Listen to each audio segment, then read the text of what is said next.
O vento sussurrava entre as ruas de pedra portuguesa de São Miguel das Sombras, uma cidade histórica de Minas Gerais tão antiga que parecia guardar em seus muros coloniais de taipa e pedra-sabão os segredos de 3 séculos.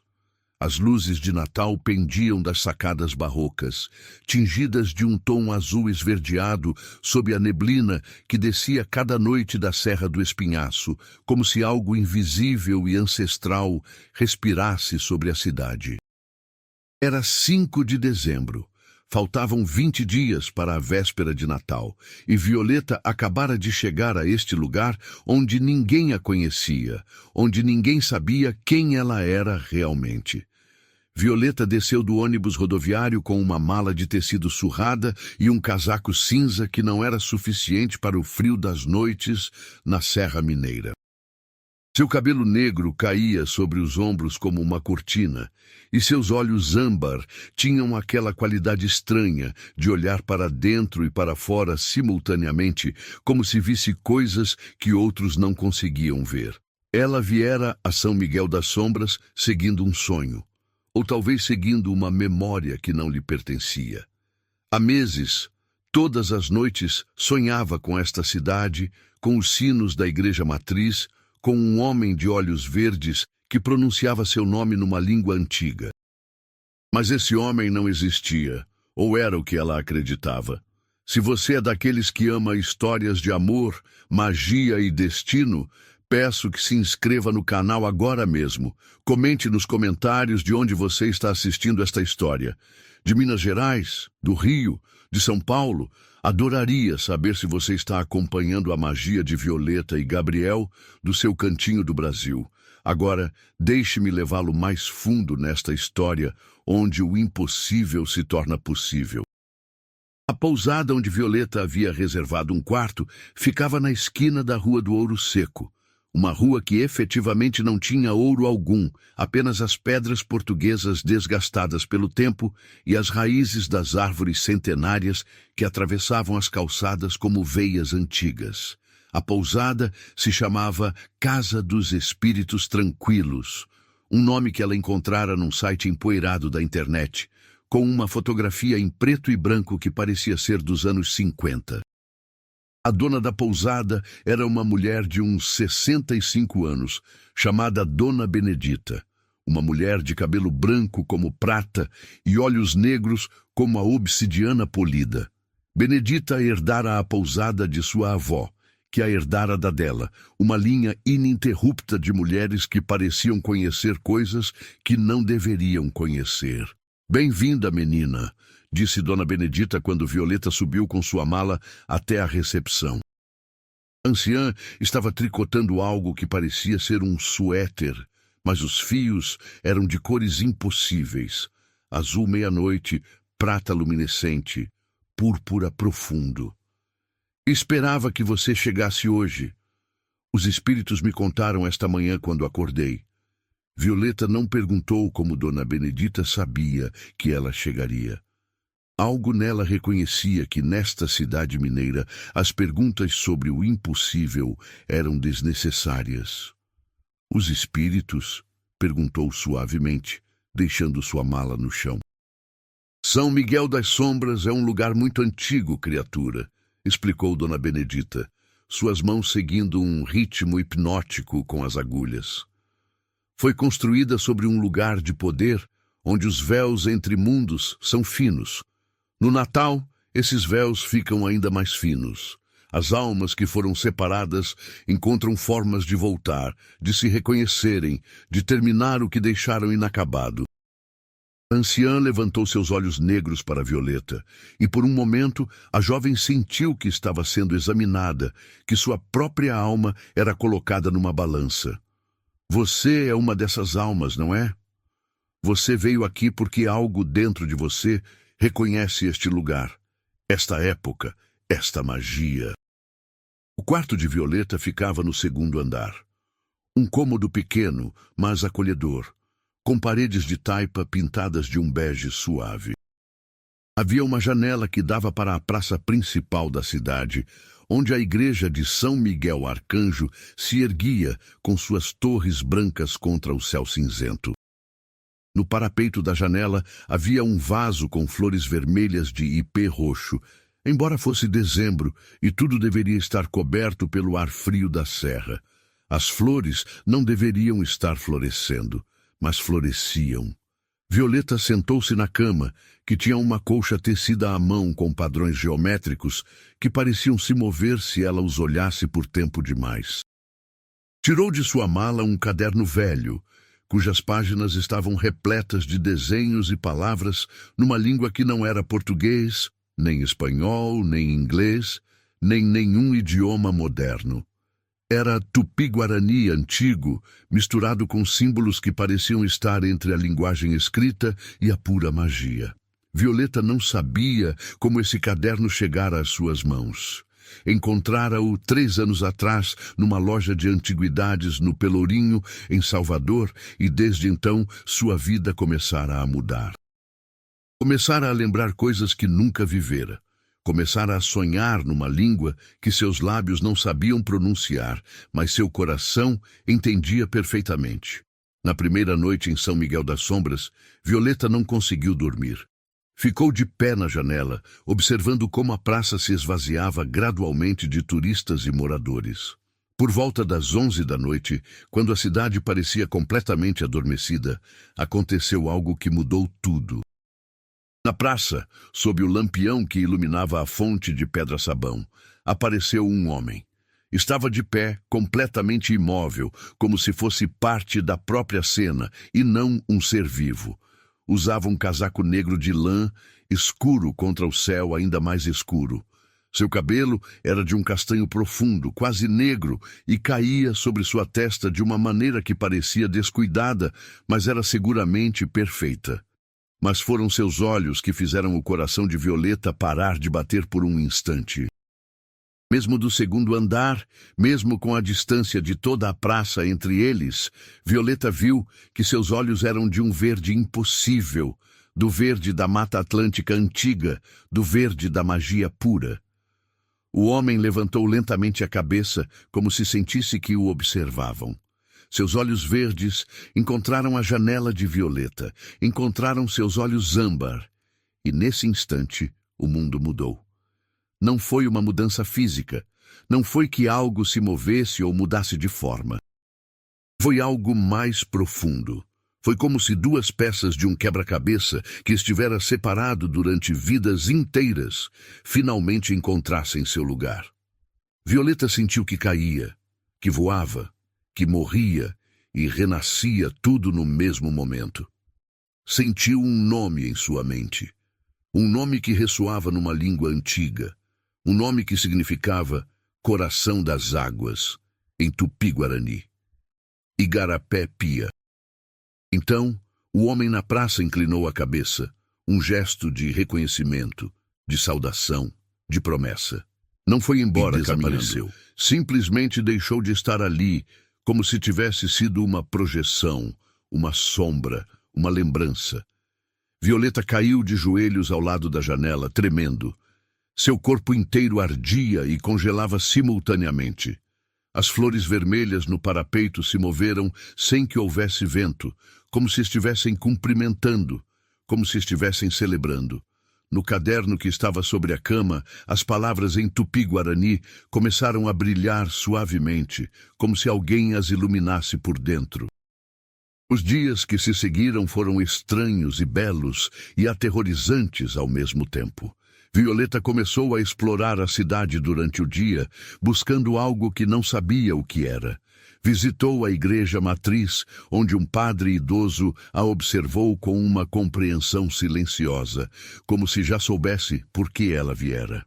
Visitou o arquivo público municipal, onde encontrou antigos registros de famílias que viveram em São Miguel das Sombras durante centenas de anos.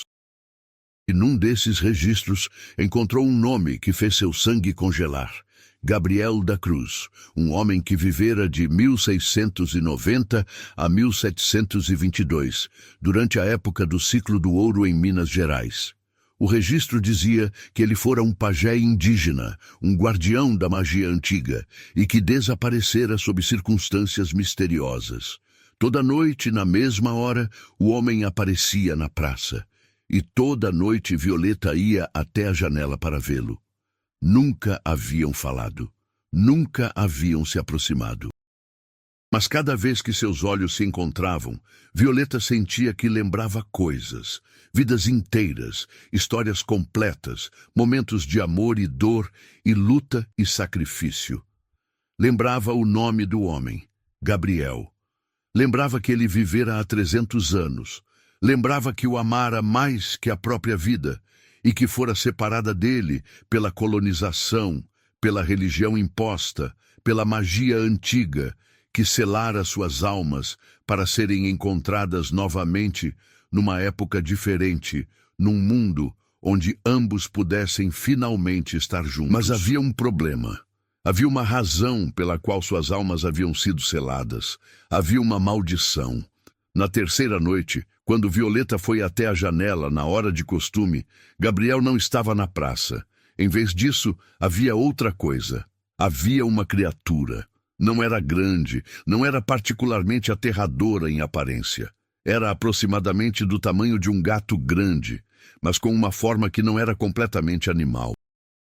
Seu corpo parecia ser feito de neblina cinzenta, mas tinha olhos vermelhos brilhantes, e sua forma sugerida era a de algo antigo, algo que estivera esperando durante séculos. A criatura estava de pé diretamente sob a janela de Violeta, olhando para cima, observando-a. Seus olhos vermelhos piscavam lentamente, como se estivesse estudando, memorizando cada detalhe de seu rosto. Violeta sentiu medo, mas também sentiu algo mais: reconhecimento.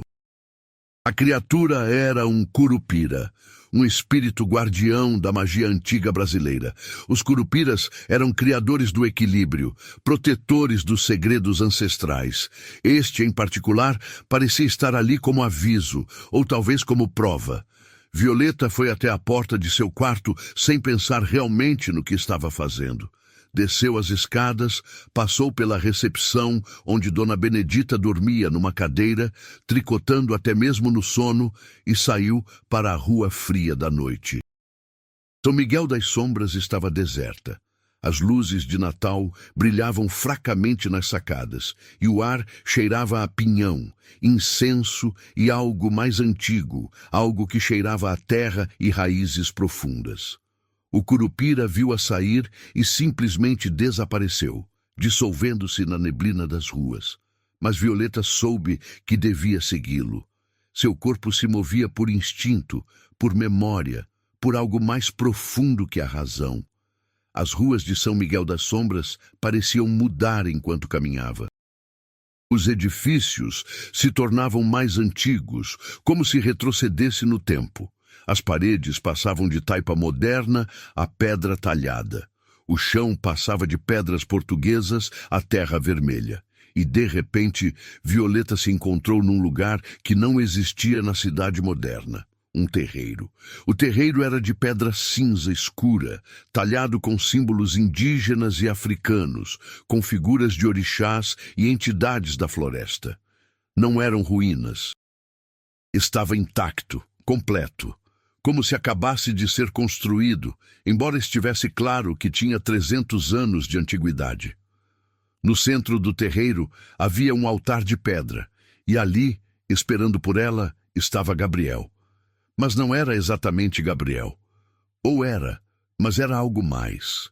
Sua forma era a mesma. Seus olhos continuavam verdes, mas seu corpo brilhava com uma luz dourada suave. E podia-se ver através dele, como se não fosse completamente sólido. Era um espírito, uma alma presa entre mundos. Igarapépia, disse Gabriel, e sua voz ressoou como se viesse de muito longe, como se falasse de outro tempo, outra dimensão. Você veio, sabia que viria. Esperei 300 anos para que você viesse. Violeta quis falar, mas descobriu que não conseguia.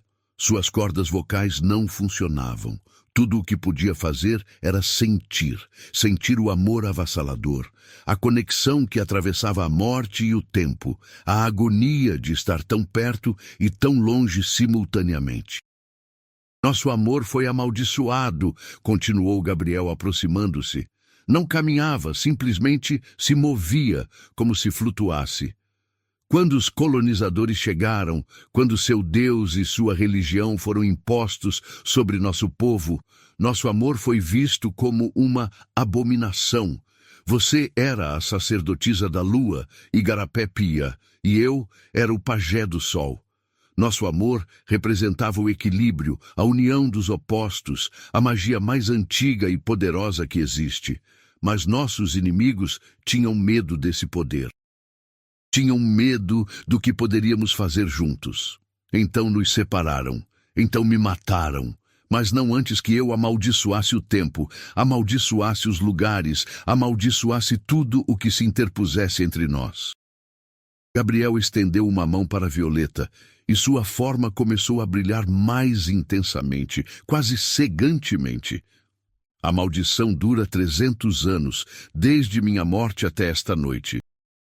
O Natal é o único momento em que os véus são finos o suficiente para que eu possa me manifestar, para que possa alcançá-la. Mas apenas por um breve tempo, apenas até que a véspera de Natal termine.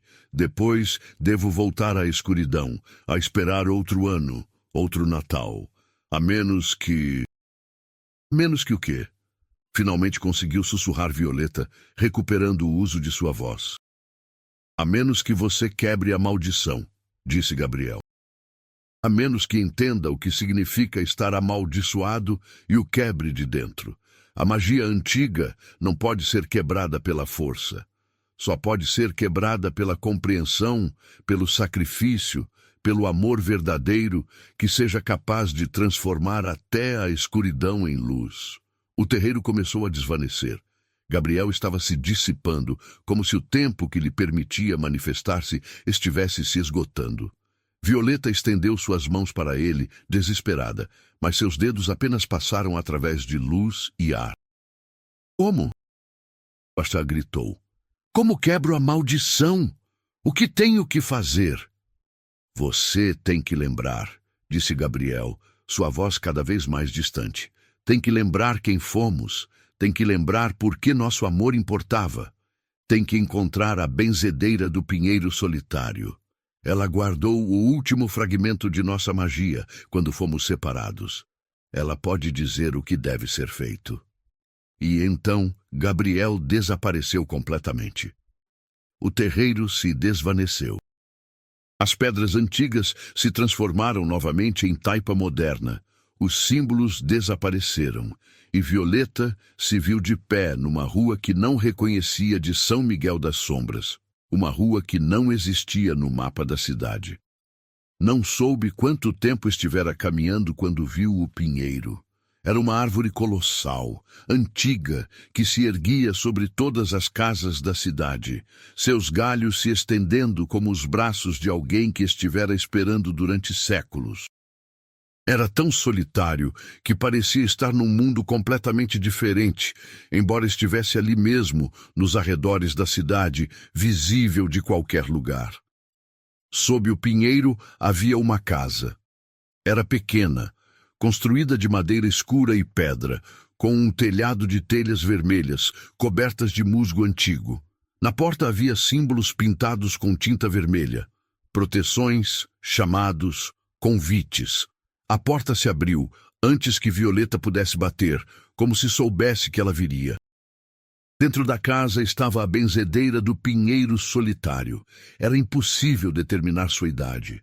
Poderia ter 40 anos ou 400. Sua pele era da cor do couro antigo, sulcada de rugas que pareciam ser mapas de viagens através de dimensões desconhecidas.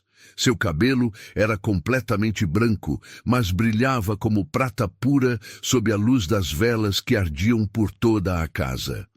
Seus olhos eram azuis, mas não o azul do céu ou do mar. Era o azul do gelo, do cristal, do futuro.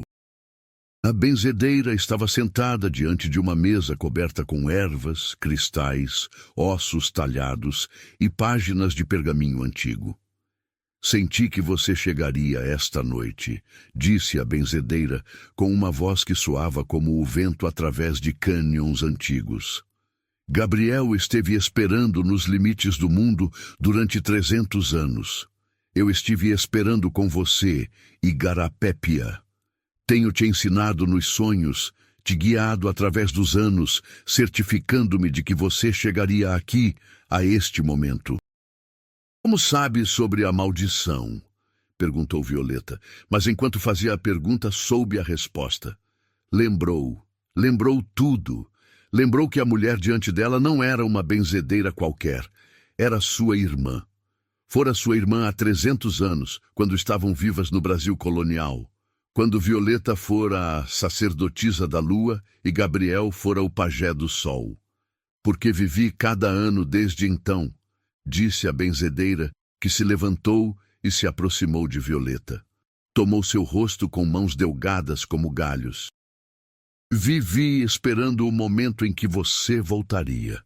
Guardei a magia, mantive o equilíbrio, assegurei que nenhum de nossos inimigos pudesse interferir com o destino que devia se cumprir.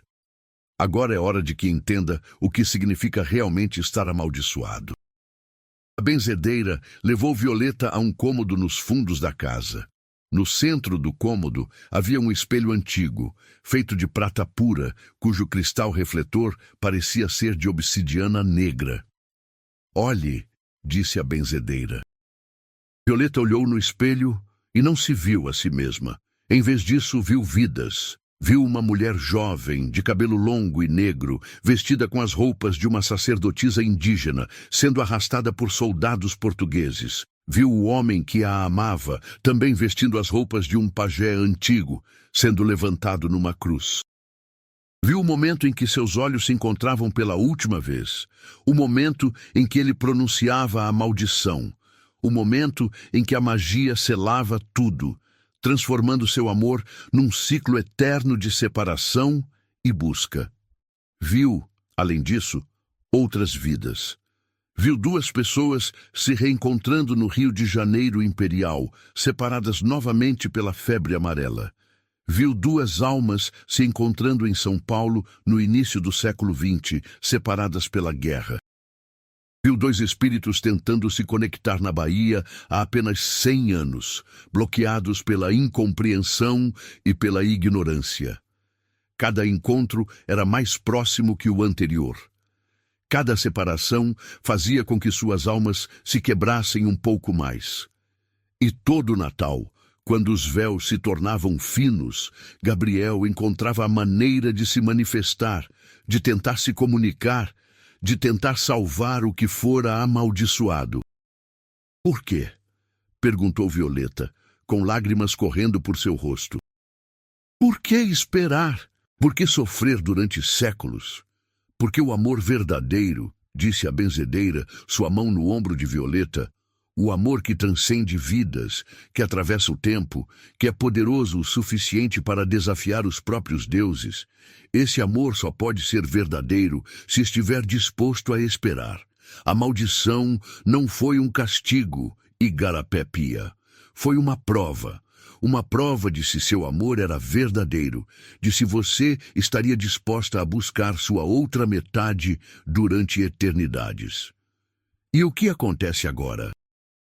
Perguntou Violeta. O que devo fazer?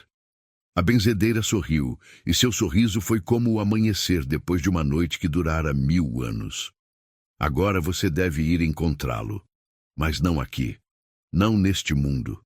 Deve ir ao lugar onde a maldição foi pronunciada, ao lugar onde suas almas foram separadas.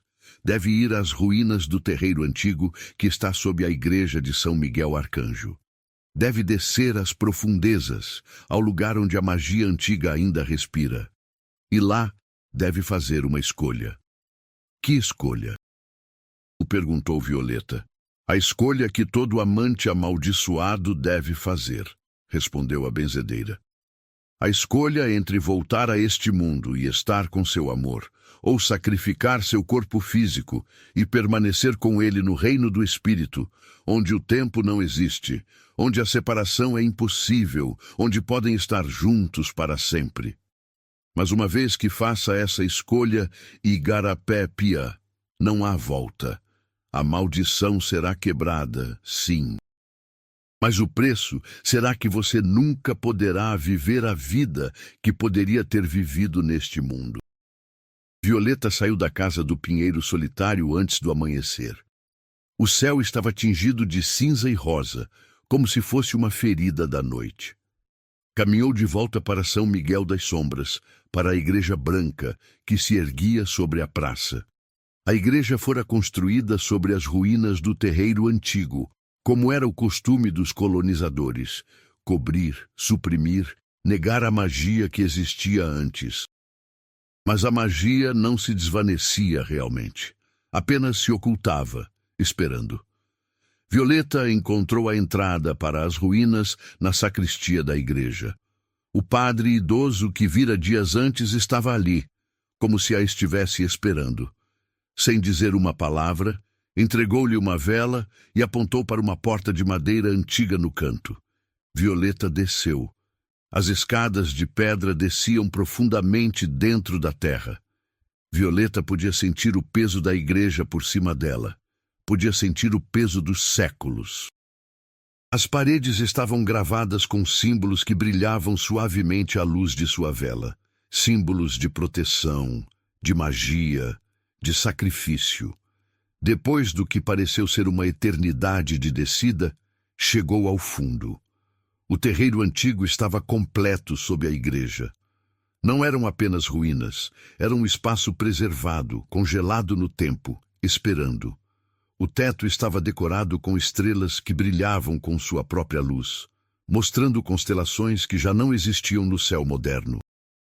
As paredes estavam cobertas com figuras de deuses antigos, de criaturas místicas, de homens e mulheres unidos em dança eterna. No centro do terreiro havia um altar de pedra, e ali, esperando por ela, estava Gabriel. Mas desta vez não era um espírito, era sólido, real, de carne e sangue. Seu cabelo castanho brilhava à luz das velas, seus olhos verdes tinham aquela profundidade infinita, e quando sorriu, foi como se o universo sorrisse com ele. Igarapé-pia, sussurrou, e o nome ressoou com toda a ternura de 300 anos de espera. Violeta correu até ele, e quando seus corpos se tocaram, foi como se toda a magia do universo explodisse nesse instante. Seus braços a rodearam, fortes, seguros, como se quisesse protegê-la de todo o mal, de todo o sofrimento. Ela enterrou seu rosto em seu peito e sentiu seu coração batendo fortemente, como se quisesse certificar-se de que era real, de que finalmente estavam juntos. Como? Perguntou Violeta. Como você está aqui? Como é real? Porque o Natal é magia, respondeu Gabriel, beijando o topo de sua cabeça. Porque a redenção é magia, porque seu amor foi forte o suficiente para quebrar a maldição, para me fazer corpóreo, para me dar a chance de estar aqui com você, neste momento, neste lugar sagrado, onde nosso amor foi amaldiçoado pela primeira vez. Eles se beijaram então, um beijo que continha 300 anos de anseio, de saudade, de esperança. Um beijo que era magia pura, um beijo que mudou o mundo, mas no momento em que seus lábios se tocaram, Violeta sentiu algo. Sentiu que seu corpo estava se transformando. Sentiu que se tornava mais leve, mais etéreo, mais espiritual. Sentiu que estava sendo transformada em espírito, em magia pura, em algo que já não era completamente humano. O que está acontecendo? Perguntou Violeta com pânico em sua voz. A escolha, respondeu Gabriel suavemente. Sempre houve uma escolha. Mas agora você entende o que significa escolher. Não precisa escolher entre este mundo e o outro. Precisa escolher se seu amor é forte o suficiente para transcender ambos, para existir no espaço entre mundos, na própria magia. Precisa escolher se está disposta a se tornar guardiã da magia antiga, junto comigo, para sempre. Violeta fechou os olhos. Sentiu a transformação. Sentiu que se tornava luz, energia, magia pura. E nesse momento de transformação, entendeu que a maldição não era maldição, era bênção. Era uma forma de preservar seu amor, de mantê-lo puro e eterno, de assegurar que nunca fosse consumido pelo tempo, pela distância, pelas trivialidades do mundo físico. Sim, sussurrou Violeta. Sim, escolho isso. Escolho o amor. Escolho a magia. Escolho você para sempre. A luz no terreiro tornou-se cegante. Os símbolos nas paredes começaram a brilhar mais intensamente. As estrelas no teto caíram ao chão e se transformaram em flores de luz. E então tudo se tornou branco, branco, branco. Quando a luz se desvaneceu, Violeta e Gabriel já não estavam no terreiro. Ou estavam, mas de maneira diferente. Estavam ali e não estavam ali simultaneamente.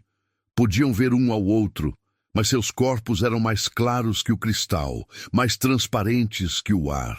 Haviam sido transformados em guardiões da magia antiga, em protetores de São Miguel das Sombras, em espíritos eternamente unidos por um amor que durara mais que impérios.